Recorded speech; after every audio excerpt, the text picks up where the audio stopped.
कर रही हमेशा तोहरा पास में हो।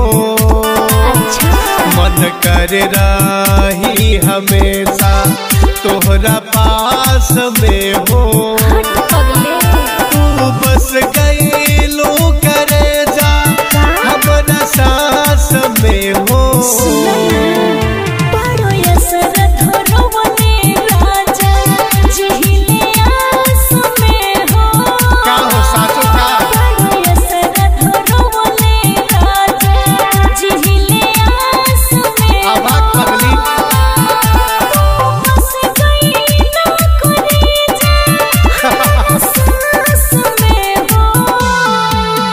मन कर रही हमेशा तोहरा पास में हो।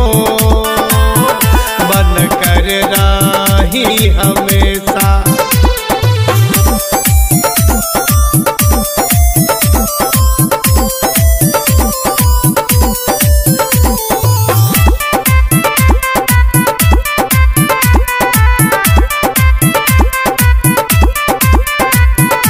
हमर लैला तू, हमर मजनू तू, हमर सोना तू, हमर जानू तू।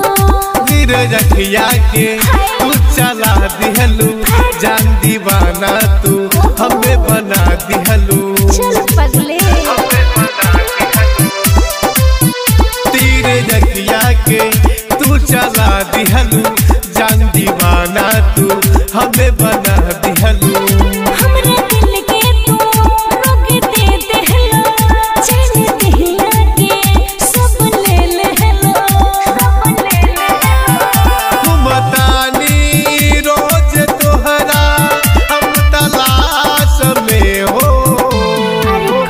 मन कर रही हमेशा तोहरा पास में हो।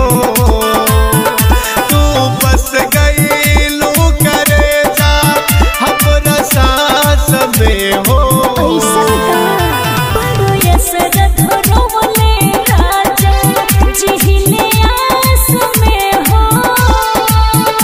मन कर रही हमेशा तोहरा पास में हो।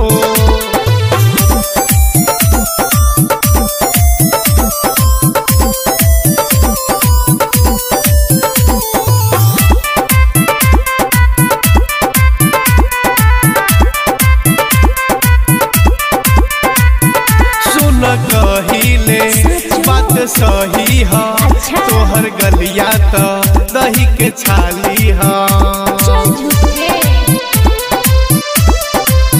सुन कहिले बात सही है, तोहर रूपवा के देखत रही है।